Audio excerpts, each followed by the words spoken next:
이 물이 깨끗해지기 위해서 어떤 과정을 거치는지 아세요, 여러분?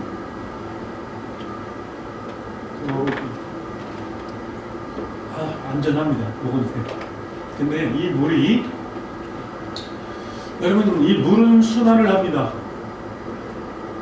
구름에서 비가 되어가지고 떨어지기도 하고, 그럼 이 물이 숲에도 떨어지고 강에도 떨어지고 이렇게 이제 스며들어서 지하수가 되기도 하고, 또 상수원으로 해서 한강으로 들어와가지고 그 물이 상수원으로 해서 정수가 돼가지고 들어와요. 우리한테 우리가 먹는데, 거기에는 오염물질이 들어가기도 합니다.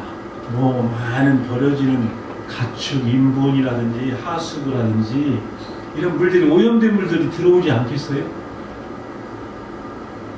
우리가 버리는 물들이 다 어디로 갑니까? 하수를 통해서 다 바다로 흘러가요. 그죠? 이 바다의 오염이 심각하다고요.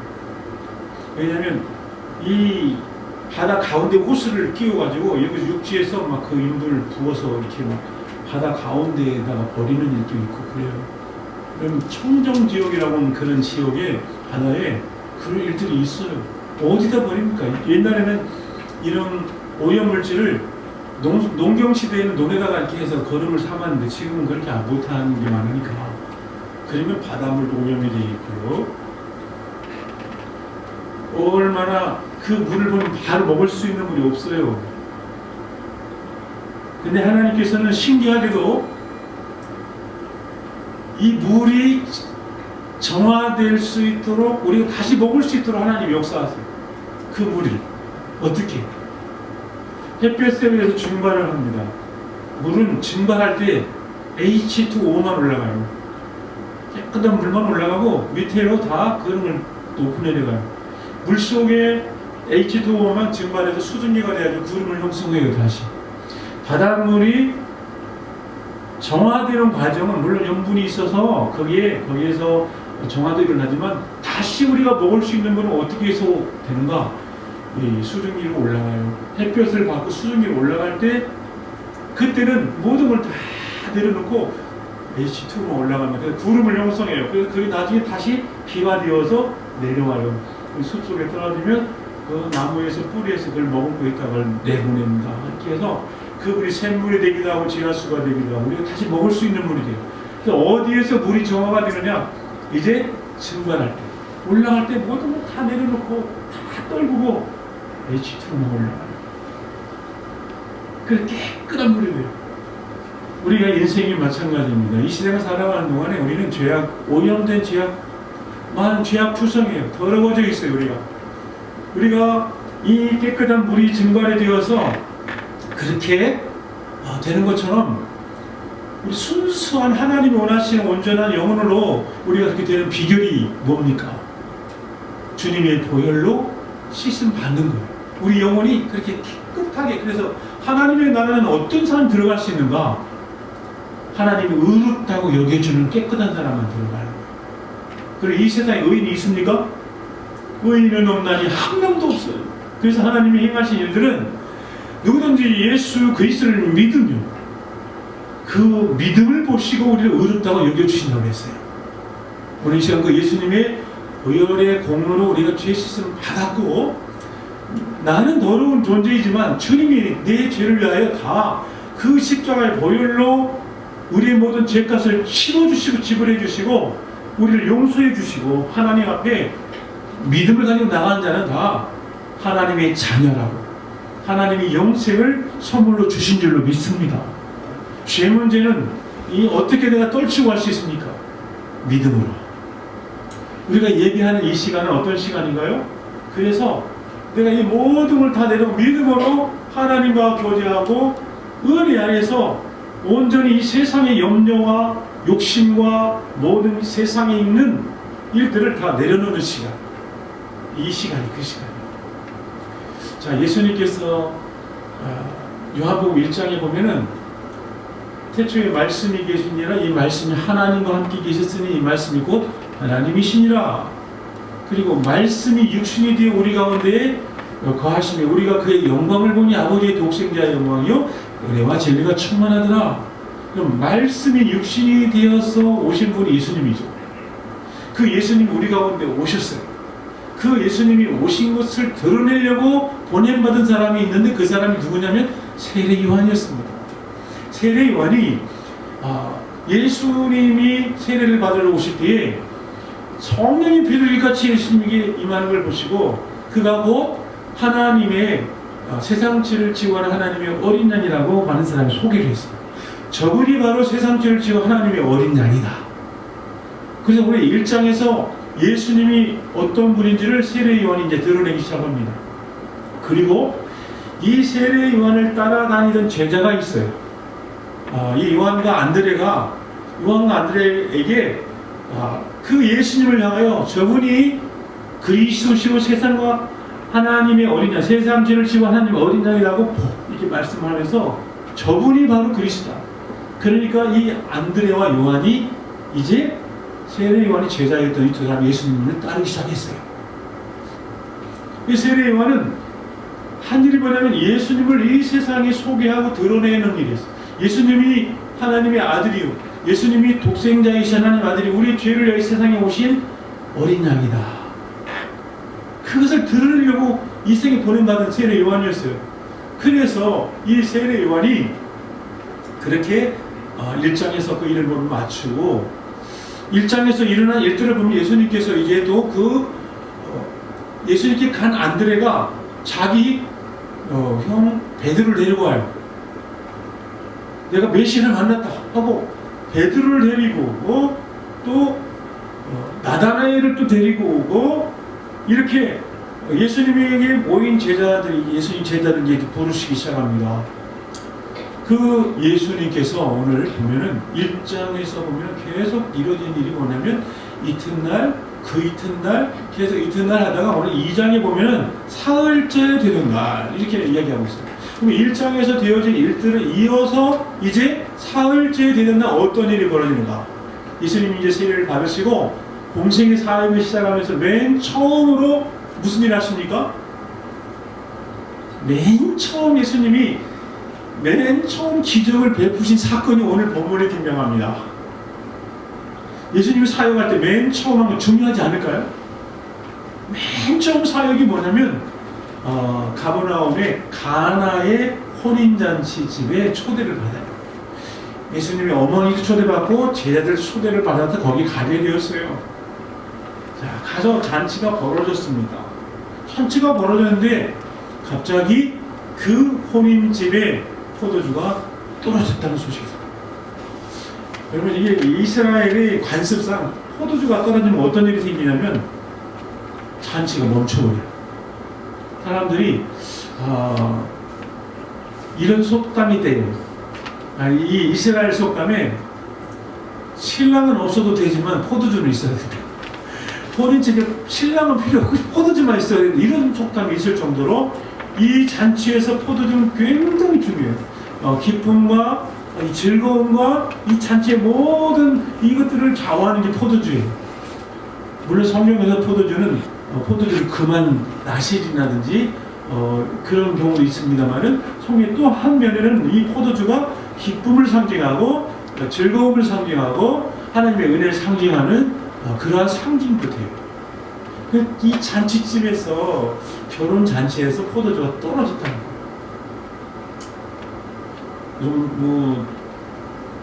결혼식을 해보니까 처음에 제일 신경 쓴 게 뭐냐면 음식을 만드는 뷔페하는 출장 뷔페하는 그 사람 선정하는 게 제일 중요하더라고요.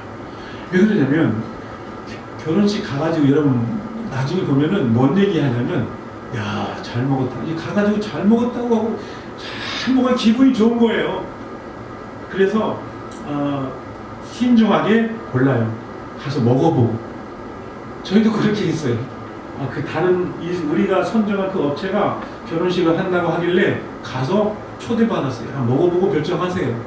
그래서 양가 다 가가지고 먹어보고 시식해보고 서비스가 좋은지 분위기가 어떤지 이런 거 다 보고 그리고 나서 계약을 합니다. 그러면서 중요한 것은 몇 인분을 할 것이냐. 여러분 몇 인분을 할 것이냐 이거는 굉장히 중요하죠. 여기 음식을 부족하게 하면은 화기들이 와서 음식 못 먹을 수도 있어요, 순간에. 아니, 또 넘치게 버리면 낭비가 돼요, 이 돈이. 그래서 이것을 몇 명이나 올지 알 수가 없잖아요. 그래도 여유 있게 해야 됩니다.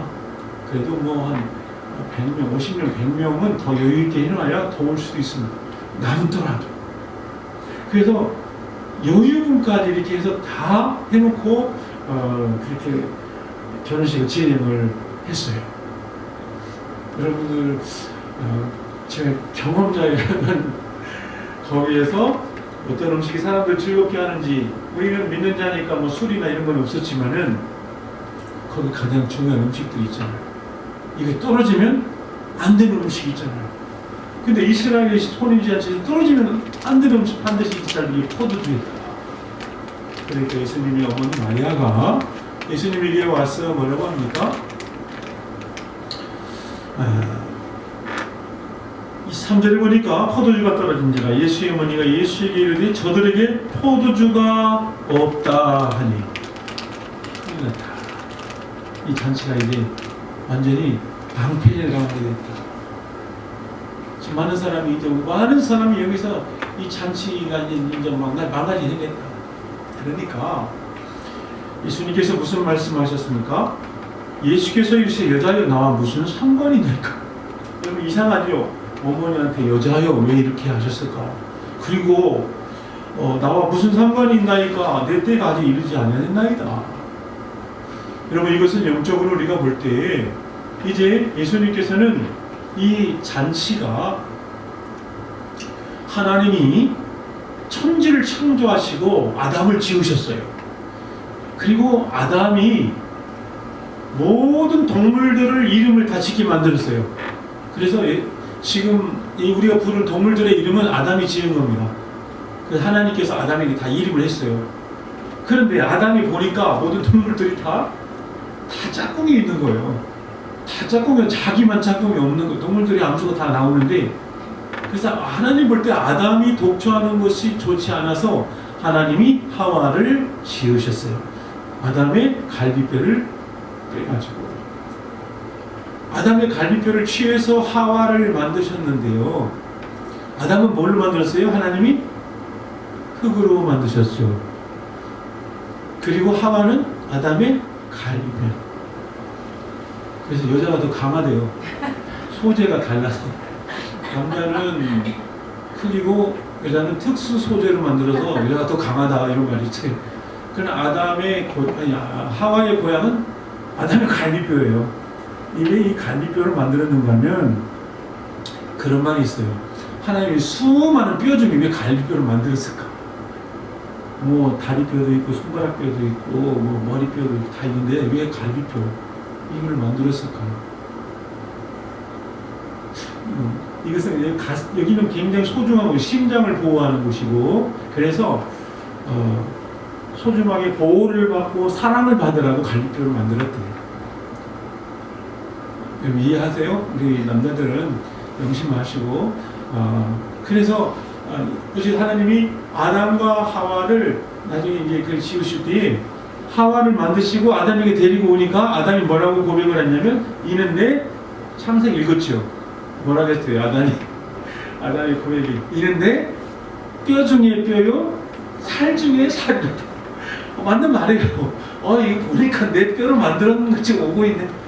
이렇게 해서 하나님께서 아담과 하와를 이제 가정을 이루게 하고 최초에 하나님이 지으신 혼인식이 한 사람 아담과 그 남자와 여자를 만드시고 가정을 이루게 했습니다. 여러분 하나님이 또 다른 남자를 만들어서 가정을 이루게 한 게 아니죠?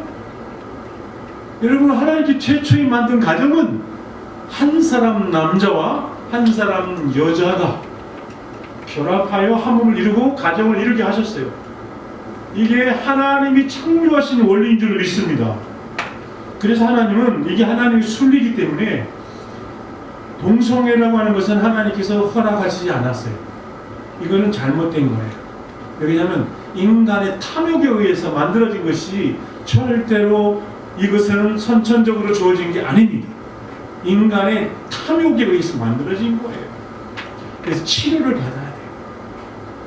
어찌되었든 하나님께서는 맨 처음에 하나님이 혼인식을 통하여 이 혼인을 귀하게 여기시고 깨지지 않도록 이렇게 하셨습니다. 그래서 하나님과 우리와의 관계가 어떤 관계인가? 하나님과 우리의 관계도 이렇게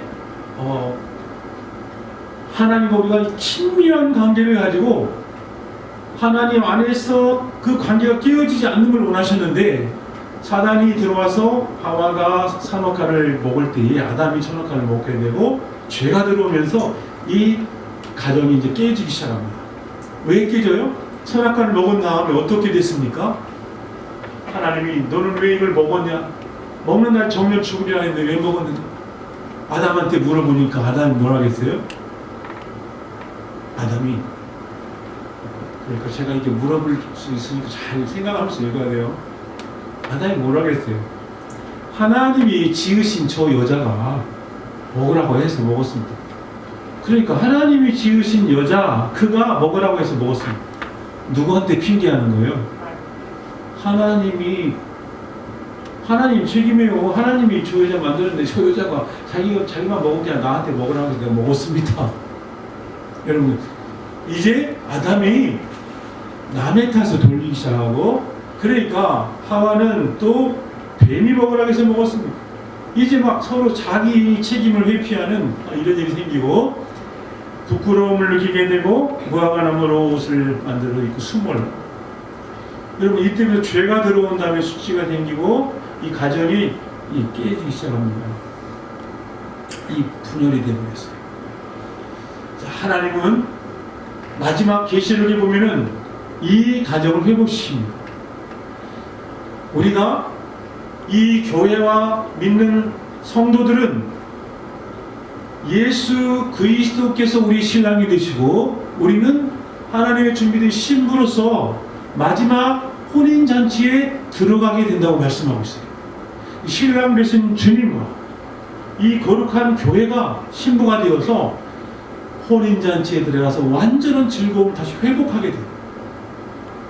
이게 바로 하나님께서는 오늘 이 가나 혼인잔치에서 우리에게 준 메시지가 이거예요. 이것을 회복시킬 것이다. 정말론적으로 예수님께서 행하신 일은 무엇인가? 이 깨어진 관계를 회복시키시고 하나님과 우리 사이를 회복시키실 것을, 우리 깨어진 가정을 회복시키실 것을 하나님께서 오늘 예수님을 통해서 우리에게 말씀하고 있는 거예요. 그래서 이 가나 혼인집에서 포도주가 떨어져서 지금 잔치가 망하게 되었는데 이제 여자 이 마리아가 어머니 마리아가 예수님에게 어떻게 한번 해보라고 이렇게 그렇게 말할 수 있죠. 이 마리아는 예수님이 자기가 남자를 알지 못하는데 처녀의 몸으로 있을 때 잉태된 거, 성령으로 잉태된 거 마리아는 체험한 사람이죠. 그래서 이 예수님은 보통 사람이 아니잖아요. 알잖아요. 본인은 알잖아요. 그래서 아마 이분은 천사가 수태고지라 한 대로 하나님의 아들, 그리고 이 예수님은 모든 사람을 죄에서 구원할 자의식을 알기 때문에 아마 뭔가 여기에서 예수님이 기대하는 바가 있었어요. 어떻게 떨어져 어떻게 해? 예수님의 대답은 내 때가 아직 이르지 아니하였다면서 여자요. 이 여자요 이 말은 비하하는 말이 아닙니다. 유대인의 그 말에 가면 존칭이에요. 존칭인데 이제 인간적인 혈육의 관계가 아니라 마리아로부터 이제 혈육의 육신의 관계를 이제 벗어나서 예수님이 하나님의 공생애에 들어가시면서 마리아 자체도 예수 그리스도를 통하여 구원받아야 될 그 예수님의 구원 그 은혜로 인하여 자기가 영생을 얻게 된 존재인 것을 우리에게 보여주고 있어요. 이제 분리되는 거 점점 분리. 자, 그러면서 또 말씀은 그렇게 했는데 실제로는 예수님께서 뭐라고 이제 어떻게 하십니까? 마리아가 하인들에게 너에게 무슨 말씀하든지 그대로 하라 이렇게 말을 해놨어요. 그리고 예수님은 마리아에게는 그렇게 말씀하셨지만 이제 그들에게 항아리에 물을 채우라고 했어요. 어떤 날 그 결례 그 누구든지 들어오면 손을 씻을 수 있는 항아리에 물이 있어요. 이스라엘은 그 사막지대이기 때문에 그래서 그 손을 씻고 음식을 먹을 수 있도록 그 돌 항아리가 있었어요. 거기가 한 6개가 있었는데 하인들에게 물을 채우라고 했어요. 그래서 하인들이 물을 채워요. 자, 거기까지 순종할 수 있어요. 그런데 이 하인들에게 그걸 또다가 연회장에게 갖다 주어라. 연회장은 뭐냐면 그 결혼식을 책임지는 대표하는 뭐 책임진 사람, 매니저 같이 그런 사람인데, 근데 지금 포도주가 떨어져서 지금 막 완전히 망하게 되었는데 하인이 가져온 그것을 물을 받아보니 그게 뭐가 되어 있냐면 포도주가 되어 있는 거예요. 그러니까 어떤 포도주가 되어 있었냐면 전에 먹었던 포도주는 비교도 안 되는 아주 극상품 포도주가 되어 있는 거예요. 너무 맛있는 포도주가 되어 있는 거예요. 그래서 이렇게 말합니다. 사람마다 처음에는 좋은 걸 내놨다가 나중엔 안 좋은 걸 내놓는데 이 집은 처음에는 안 좋은 걸 내고 나중에 좋은 걸 내는 거 어떻게 된 거냐? 이 사람 술 취하면 나중에 안 좋은 걸 내놨는데 모르니까 처음에만 좋은 걸 내놓나 봐요. 이 안팎한 인간의 심리 아니에요. 처음에 이 집 좋은 걸 내놨네. 어느 취하면 그거 싹 집어넣고 이제 안 좋은 걸 내놓는단 말이에요. 그런데 이 집은 어떻게 된 것인지 나중에 더 좋은 것이 나오느냐? 여러분, 나중에 더 완벽하고 좋은 포도주가 나오는 게 예수님이 행하신 일입니다. 예수님이 완전히 우리의 삶을 이렇게 회복시키실 것을 말씀하고 있어요. 하나님과 우리의 관계가 망가진 이 혼인잔치에 이 깨어져 버린 기쁨을 다시 회복시키는 일을 주님이 하시겠다는 거예요. 주님이 우리에게 오신 이유와 목적이 첫 번째 이 사역을 통해서 이제 주님께서 어떻게 행하실 것인지, 앞으로 주님의 사역이 이렇게 펼쳐질 것을 말씀합니다. 왜 이게 그 표적이 될 수 있는가? 오늘 11절에 보면 예수께서 이 첫 표적을 갈릴리 가나에서 행하여 그의 영광을 나타나심에 제자들이 그를 믿으니라. 단순히 제자들이 기적을 보고 믿습니까? 기적과 표적이 어떻게 다를까요? 기적은 안진뱅이가 막 일어나고 소경이 눈을 뜨고 죽은 나사로가 막 살아나고, 그런데 이걸 표적이라고 말씀하지 않았어요. 그렇지 않습니까? 나사로가 죽었던 나사로가 살아난 것 표적이라고 안 했어요. 예수님께서 표적이라고 말씀하신 게 바로 가나의 혼인잔치에 물이 변하여 포도주가 된 것, 이것은 표적이다. 뭘 표적하느냐? 예수님이 이 세상에 오셔서 우리에게 행하신 일이 무엇인지를 드러내는 일이었어요. 그래서 이 가나 혼인잔치 일은 굉장히 중요합니다. 작년에 이스라엘 가나 가봤어요. 거기에 가버나움에 그 가나 혼인집에 가니까 뭐가 있었냐면 포도주가 있더라고요. 거기 가면 그 순례자들을 위해서 거기에서 생산된 포도주를 샘플로 먹어보라고 주는 게 있어요. 이렇게 먹어보라고. 그래서 우리는 안 됩니다. 술을 아니에요. 이거는 먹어도 됩니다. 그래서 다리 한씩 먹어보라고 하는데, 거기 가셨던 우리 집사님들 장로님 계신데, 이거 기념으로 한 병 샀으면 좋겠다. 그리고 한 병을 이렇게 사더라고요. 그래서 기념으로 가지고 올 줄 알았더니 그날 저녁에 우리가 가나 혼인잔치에서 나온 포도주니까 우리가 한번 같이 모여서 그냥 한 잔씩 담소를 나누면서 마셨으면 좋겠다 하면서 그냥 마시면서 아주 기분이 좋아가지고 다들 그러시더라고요. 포도주를 먹으니까 기분이 좋아져요. 기분이 좋아져.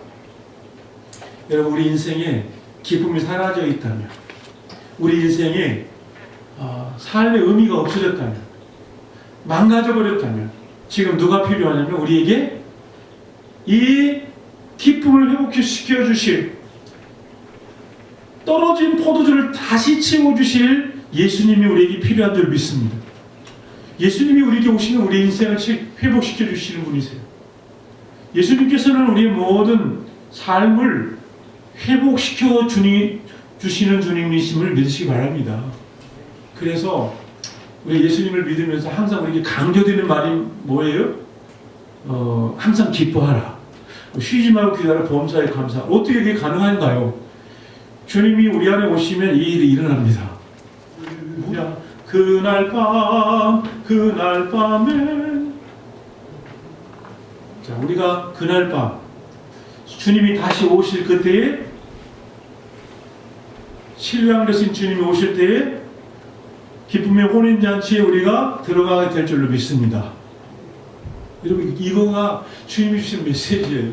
근데 우리가 이 안에 그렇게 살아가는, 이 세상에 살아가는 동안에 주님은 우리 모든 필요를 채우시며 우리가 마지막까지 승리할 수 있도록 역사하시는 주님이십니다. 오늘 예수님이 행하신 첫 번째 표적을 우리가 한번 들으면서 주님은 우리가 어떤 분이신가? 우리에게 떨어진 포도주를 채워주시는데 어떤 포도주냐면 완벽한 포도주, 완전한 기쁨을 회복시켜 주십니다. 예, 세상이 주는 기쁨과 세상이 주는 만족은 여러분 잠시 후면 또다시 욕망이라고 이름의 전차라고 이런 말이 있잖아요. 이 세상의 것은 내가 이거 이루었다 하면은 또 더 큰 허무감이 들어요. 내가 뭔가 차지한 것 같으나, 내가 뭔가 물질적으로 체험을 받을 것 같으나 또 허무해져요. 또 내가 뭔가 이룬 것 같으나 또 뭔가 더 이루어야 될 것 같고 채워지지 않는 욕망이 우리를 지배하죠. 그런데 예수 그리스도를 만나면 우리가 완전히 충족되는 만족을 얻게 됩니다. 여러분, 그 은혜가 있기를 바랍니다. 예수 안에 이 비밀이 있어요.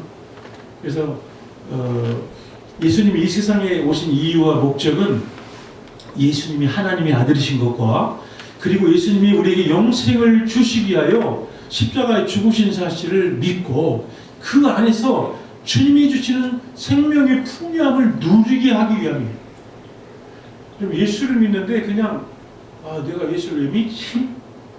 아직도 아무런 느낌이 없다면 이 말씀을 붙드시기 바랍니다. 내가 온 것은 양으로 생명을 얻게 하고 더 풍성히 얻게 하려는 것이라. 그 예수님이 인격적으로 만나지기를 축복합니다. 2020년 한 해는 그래서 여러분 잃어버렸던 기쁨이 회복되어지기를 축복합니다. 아멘. 예수님께서 우리에게 주시는 그 기쁨을 인하여 여러분 감사의 샘물이 터지기를 원하고요. 그래서 2020년 하나님께서 우리에게 주신 이 말씀, 이 두 번째 주일 첫 번 표적을 통하여서 예수님이 어떤 분인지를 여러분 꽉 붙드시기 바래요. 그래서 우리의 삶 속에서도 우리를 회복시킬 뿐만 아니라 완전히 우리의 마지막 주님 앞에 가는 그 순간, 그때도 주님을 우리를 완전하게 회복시켜 주시고 하나님의 천국 잔치에 우리를 인도해 주실 것입니다. 이 은혜의 주님을 붙드시고 오늘 하루도 또 이번 한 주간도 2020년 한 해도 그 주님으로 인해서 여러분의 삶에 주님이 채워주시는 이 놀라운 은혜의 포도주가 넘쳐 흐르는 복된 한 해가 되시기를 주의 이름으로 축복합니다. 기도하겠습니다.